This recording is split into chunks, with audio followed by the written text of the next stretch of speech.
Hello, I'm Elizabeth Conley from Interview Skills Clinic, and this time of year I get many calls from students, graduates, but also from parents feeling really frustrated by the application process, whether that's applying for placements, internships or graduate jobs. And often from parents they'll say to me, they just need to apply for more. It's a numbers game, isn't it? And I have to say to them, well, no, not really. I mean, yes, you do need to apply, but you need to take a focused approach because, if you're getting rejected from all these jobs that you're applying for, you're not going to be able to apply for another year.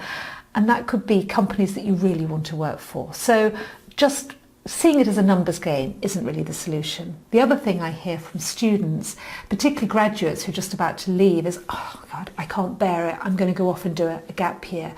And doing a gap year can be very valuable, but there's got to be a reason why you're doing it. What value is it going to give you? And how are you going to use it when you go for interviews? So if you're going for a gap year just because you want to escape the interview process, it doesn't become any easier. When you come back, you're still going to have to apply and go for interviews and be successful. So that's not a solution. And the other solution that comes up is really, well, I'll just carry on doing my part-time job. I'm working for John Lewis at the moment, or I'm working in a call centre, or I'm just going to do an admin role, just something so I'm back in the workplace and that'll get me going, and then I'll decide that I'm going to apply for a graduate role.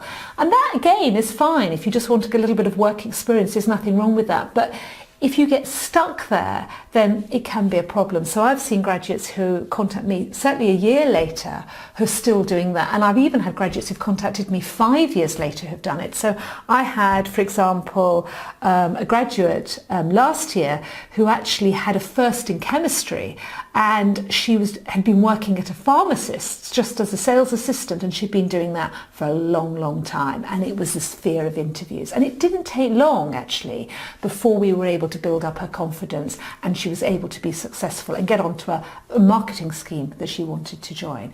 So, what you need to do is really address the fear and do something about it rather than let that anxiety build up. And I think a really good plan is to sit down, take a step back and actually write out all the different companies that you've applied to.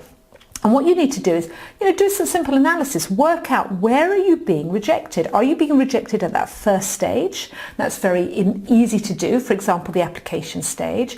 Or are you being rejected online with all the assessment tests? Now, we've got lots of assessment tests that go on. You've got verbal reasoning, you've got numeracy, you've now got situational awareness. People find that really difficult. Get lots of students who get through the first stages and then suddenly they get invited and be asked, can you go online and do a situational awareness test, and they get rejected. And then, of course, it all comes crashing down. The other test that's quite common now is to do an inbox exercise. So you need to make sure that you're actually passing that stage. Okay, you've got the first two stages. The stage after that is normally some kind of telephone or video on demand interview. And most students are finding these video on demand interviews incredibly difficult. So you need to work out, what kind of questions that you're going to get. Strength-based ones, competency-based ones, motivational ones, and really learn to feel comfortable talking to that webcam, because that's very different to talking to somebody face to face. A little bit like I'm doing now, and I know how difficult it is. It's not easy. Okay, but if you get through all that stage, you then get the final stage, which is the assessment day. And that's great if you're making your way all the way through there.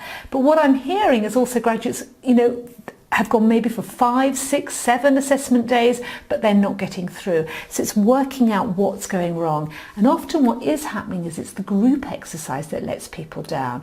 Either people feel too apprehensive, too shy to really get involved in that group exercise, or you're trying to be a little bit too dominant. It's very easy to think, I'm going to be what that company wants me to be. They want me to be a leader, so therefore I'm going to be really strong and forthright.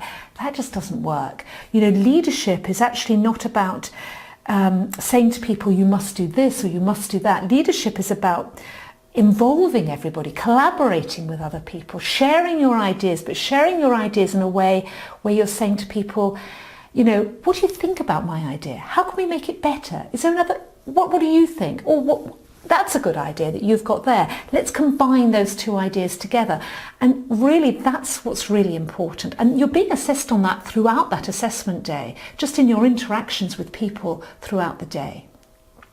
So, there are many different stages. The first idea is really to work out where you're going wrong and then to take it from there.